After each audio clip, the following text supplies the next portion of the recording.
Thursday, 24 October. Look at that. We are making our way towards the end of another month. Welcome to the PDB Afternoon Bulletin. I'm Mike Baker, your eyes and ears on the world stage. Let's get briefed. First, defense contractor Raytheon. You've probably heard of them. Well, they've been ordered to pay nearly $1 billion, with a B, $1 billion in restitution for engaging in a large-scale campaign to defraud the Department of Defense. Yes, the U.S. Department of Defense defrauded by a U.S. defense contractor. Go figure. Oh, as well as for accepting bribes from the Qatari government. Gets even better. Then, an update on yesterday's terror attack in Turkey, as the Turkish Air Force retaliates with a wave of airstrikes against Kurdish targets in Iraq and Syria. Because, as you know, well, we didn't already have enough conflict in the world. But first, our afternoon spotlight. U.S. defense contractor Raytheon has been taking some incoming fire, facing allegations that they engaged in a campaign to defraud the Department of Defense while accepting bribes from a government official in Qatar to score new contracts. Well, that doesn't sound very patriotic. The arms maker allegedly massively inflated the price of certain government contracts over the past decade, costing the U.S. government more than $100 million. They're also accused of violating the Foreign Corrupt Practices Act, the Arms Export Control Act, and the International Traffic in Arms Regulations. Raytheon is now ready, apparently, to put those criminal allegations behind them, recently agreeing to pay more than $950 million in restitution to resolve the case, and that's according to a report from The Hill. Now, even for one of the top U.S. defense contractors, it's an impressive sum. So, you ask, how did the company end up with this self-inflicted wound? Well, the case centers on 3 Patriot missile systems that Raytheon sold to the Department of Defense between 2011 and 2013 as part of a roughly $619 million contract. Investigators with the Department of Justice unearthed emails from 2013 revealing that Raytheon had told the Pentagon that the cost of the project had unexpectedly increased by roughly $100 million. Oops, it's a rounding error. In reality, however, the costs had actually decreased, a fact that Raytheon allegedly obscured from the Department of Defense.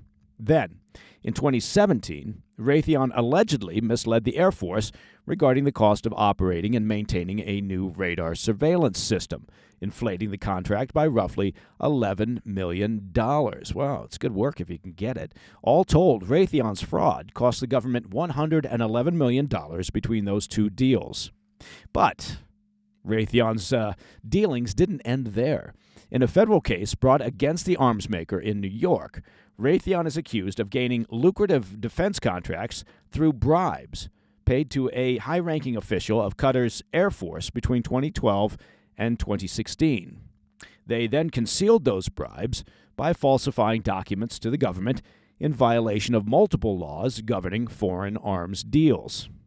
Of course, let's be realistic. The vast majority of foreign defense contractors operating out there in the big wide world, well, they're regularly passing fat stacks under the table to secure lucrative contracts from other governments. Raytheon apparently forgot that U.S. companies are prescribed from that sort of behavior. Look, the Foreign Corrupt Practices Act for U.S. companies dealing overseas is very clear on what you can and can't do. There's no confusion there. In a statement, officials with the DOJ said, quote, "Such corrupt and fraudulent conduct, especially by a publicly traded U.S. defense contractor, erodes public trust and harms the DOD, businesses that play by the rules, and American taxpayers." But come on, that statement implies that the public has trust in defense contractors. Look, passing bribes to some Qatari senior official to score contracts is bad, not to mention illegal.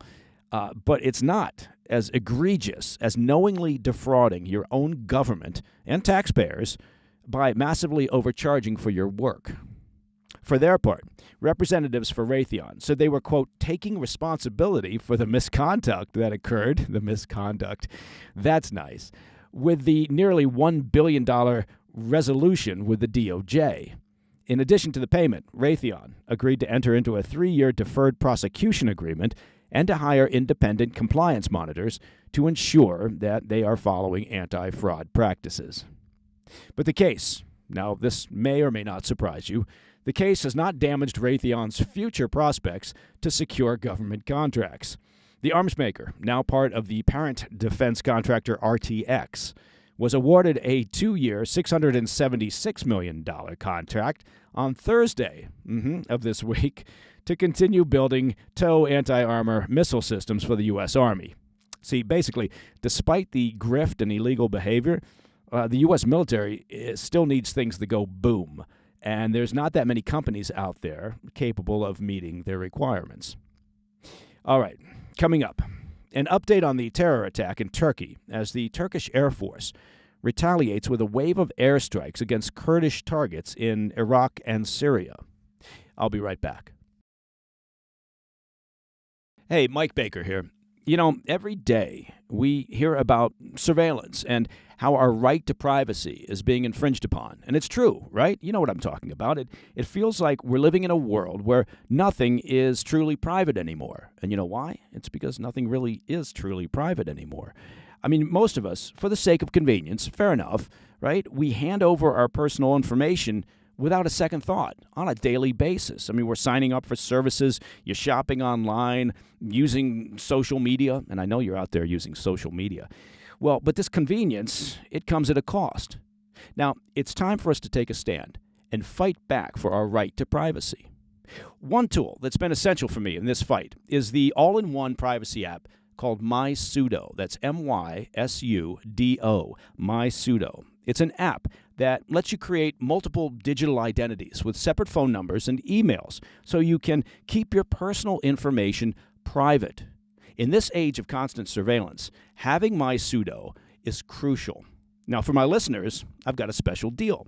Go to mysudo.com/Mike Baker and use code, wait for it, Mike Baker. I bet you didn't see that coming, to get 30 days free on a Sudo Pro yearly subscription. Take back your privacy. Take it back with MySudo. Trust me, it's worth it. Welcome back to the Afternoon Bulletin. Following a deadly terror attack at Turkish aerospace industries that left 5 dead, Turkey retaliated with airstrikes on Kurdish targets in Iraq and Syria, killing dozens of militants. The strikes represent a sharp escalation in Turkey's long-running conflict with the Kurdistan Workers' Party, known as the PKK, and its Syrian affiliate, the YPG. As we've been tracking on the PDB, Wednesday's attack on the company, a critical player in Turkey's defense sector, which produces aircrafts and drones and military technology, saw armed assailants storm the facility, killing 5 people and wounding more than 20. Turkish officials quickly labeled it a terrorist incident, with initial reports linking it to the PKK. That's a Kurdish separatist group that has waged an insurgency against the Turkish government for decades. In response, Turkey's Ministry of National Defense announced Thursday that it conducted airstrikes on 47 targets across northern Iraq and Syria. In a statement, the ministry reported, quote, all kinds of precautions were taken to prevent civilian harm, end quote. Now, the airstrikes hit 29 positions in northern Iraq and 18 in northern Syria, targeting military, intelligence, and infrastructure facilities belonging to the PKK and the YPG. According to the ministry, 59 militants were, quote, neutralized. However, the U.S.-backed Syrian Democratic Forces, known as the SDF, report the strikes resulted in civilian casualties, claiming that 12 civilians, including 2 children, were killed in northern and eastern Syria, with 25 others wounded. The revelation from the SDF underscores the complexity of the conflict, as Turkey continues its military operations in areas where Kurdish forces are interwoven with civilian populations. The Turkish Interior Minister identified one of the attackers as a PKK member, accompanied by a female accomplice. The attack occurred during broader political tensions in Turkey, particularly over the future of PKK leader Abdullah Öcalan, who has been imprisoned since 1999. Comments by the leader of the Nationalist Movement Party a day before the attack sparked speculation about a potential parole deal for Öcalan if he renounces violence and disbands the PKK. However, the attack likely derailed any such discussions. At a memorial ceremony in Istanbul for Wednesday's attack victims, the defense minister vowed no PKK militant would escape Turkish forces. He reiterated Turkey's campaign against the PKK will continue until all its militants are eliminated. President Erdogan of Turkey condemned the, quote, heinous terror attack during a meeting with Russian President Putin at the BRICS summit in Russia, emphasizing that the attack undermines Turkey's peace. Iraq's embassy in Ankara also denounced the terrorist attack, expressing solidarity with Turkey. Earlier this year, Iraq announced a ban on the PKK, signaling its own concerns about the group's activities. To date, no group has officially claimed responsibility for the attack. And that, my friends, is the PDB Afternoon Bulletin for Thursday, 24 October. Now, if you have any questions or comments, please reach out to me at pdb@thefirsttv.com. And, of course, to listen to the show ad-free, well, become a premium member of the President's Daily Brief by simply visiting pdbpremium.com. It is very simple. And with tomorrow being Friday, as I'm sure you are aware, that means that the crack PDB production team is busy in our high-tech underground command center putting together the latest episode of our extended weekend show, the PDB Situation Report. Now, this week's guests will include my old friend and former colleague, Buck Sexton, of the Clay Travis and Buck Sexton Show, along with the always insightful and excellent Gordon Chang. We'll be talking about U.S. politics, the Ukraine conflict, China's war footing, and P. Diddy. I kid you not. The new episode hits the airwaves at 10 p.m. on Friday evening on the First TV, and, of course, can be found on our YouTube channel. That's at President's Daily Brief, and all podcast platforms. I'm Mike Baker. I'll be back tomorrow. Until then, stay informed, stay safe, stay cool. Hey, thanks for tuning in. If you enjoyed this video, don't forget to hit that like button and leave a comment, a really positive, nice, and kind comment. That would be appreciated.